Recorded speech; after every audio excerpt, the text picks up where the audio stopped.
எப்படி இருக்கீங்க? நல்லா இருக்கீங்களா? சந்தோஷமா இருக்கீங்களா? இந்த இடம் அழகா இருக்கா? பிடிச்சிருக்குதா உங்களுக்கு? ஸ்ரீலங்கா தேசத்துல நோரேலியான்னு ஒரு மலை பிரதேசம் இருக்குது. அங்க இருக்கிற அருமையான ஒரு ஏரி பகுதி தான் இது. பார்க்க ரொம்ப அழகா இருக்கு, மன ரம்யமா இருக்கிறது. நிறைய மக்கள் இங்க வர்றாங்க இந்த இயற்கை காட்சிகளை பார்த்து என்ஜாய் பண்ணுவதற்கும். இந்த போட்டிங் எல்லாம் வர்றாங்க. ரொம்ப சந்தோஷமான ஒரு இடம் இது. ஆண்டவர் உங்களையும் சந்தோஷமா இருக்க தான் விரும்புகிறார். எப்பவுமே வேலை, படிப்பு, பிஸ்னஸ் அப்படின்னே முடங்கி விடாதபடி கொஞ்சம் விடுமுறை நாட்கள்ல வெளியே போய் குடும்பமா சந்தோஷமா ஆண்டோடைய சிருஷ்டிப்பெல்லாம் பார்த்து மகளணுன்னு கத்தர் விரும்புகிறார். உங்க பிள்ளைகளோட நீங்க கட்டாயம் போய் அந்த மாதிரி சமான மகிழ்ச்சியா இருக்கணும்.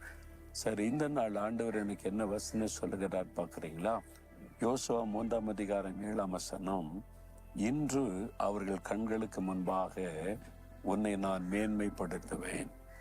அவர்களுடைய கண்களுக்கு முன்பாய் உன்னை யார் அற்பமா நினைக்கிறாங்களோ, யார் பரிகாசம் பண்றாங்களோ, யார் உன்னை அவமானப்படுத்துறாங்களோ, யார் உன்னை நிந்திக்கிறாங்களோ, அவர்களுடைய கண்களுக்கு முன்பாக உன்னை மேன்மைப்படுத்துவேன் என்று ஆண்டவர் சொல்லுகிறார்.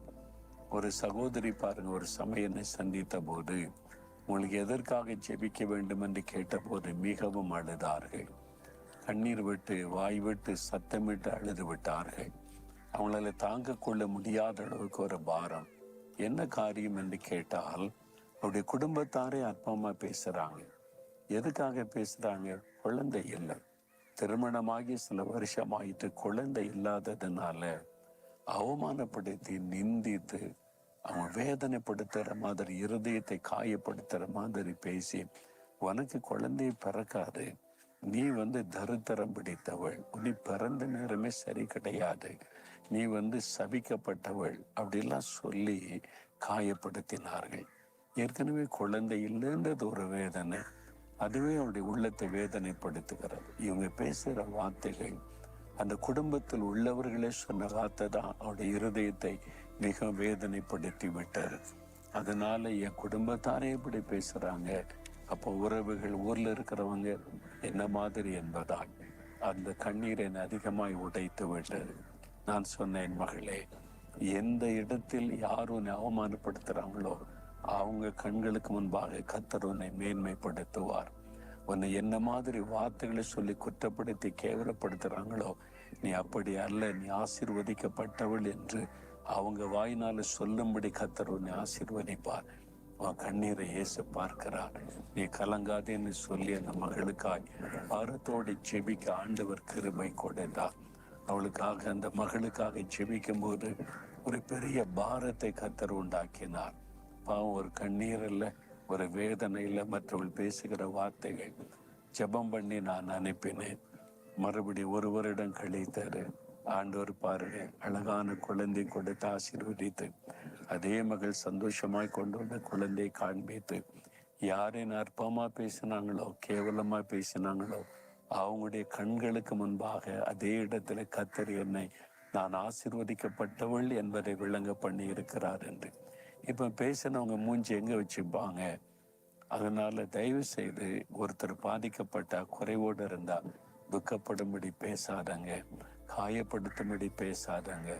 நீங்க அப்படி பேசினா நீங்க அவமானப்படும்படி கர்த்தர் அவங்களை ஆசீர்வதிப்பார். நீங்க அவமானத்துக்கு நடுவில் இருந்தா நீங்கள் வெட்கப்பட்டு போகாதபடி தலை நிமிர்ந்து நிற்கும்படி உங்களை அவமானப்படுத்தினவர்கள் வெட்கப்படும்படி கர்த்தர் உங்களை ஆசீர்வதிப்பார். அவர்களுடைய கண்களுக்கு முன்பாய் நான் உன்னை மேன்மைப்படுத்துவேன் ஆண்டவர் சொல்றார். நீங்க வசிக்கிற இடத்துல சிறுமைப்படுத்தப்படுறீங்களா? வேலை செய்கிற இடத்துல, பிஸ்னஸ் செய்கிற இடத்துல இவனுக்கு ஒன்றும் தெரியாது, இவன் ஒன்று சம்பாதிச்சுக்கிடல மாட்டான், ஒன்றும் விளங்காதுன்னு மற்றவங்க பேசுறாங்களா? அவங்களுடைய கண்களுக்கு முன்பாக கர்த்தர் உங்களை மேன்மைப்படுத்துவார். அதான் தேவனுடைய வாக்குத்தத்தம். விசுவாசிங்க. ஆண்டவரை என்னையும் மேன்மைப்படுத்தும், நான் உம்மை மகிமைப்படுத்துவேன்னு சொல்லுங்க, கட்டாயம் உங்களை ஆசீர்வதிப்பார். உங்களை மேன்மைப்படுத்த தான் அவர் சிறுமைப்படுவதற்கு தன்னை அர்ப்பணித்தார். சிலுவையில சிறுமை அனுபவித்தார்ல, எவ்வளவு நிந்தை, நெருக்கம், அவமான வஸ்திரங்களை இழந்து ஒரு அனாதை போல தொங்கினாரே. ஏன் அவர் சிறுமைப்படணும்? உங்களையும் என்னையும் மேன்மைப்படுத்த சிறுமை அனுபவித்த ஆண்டவர்.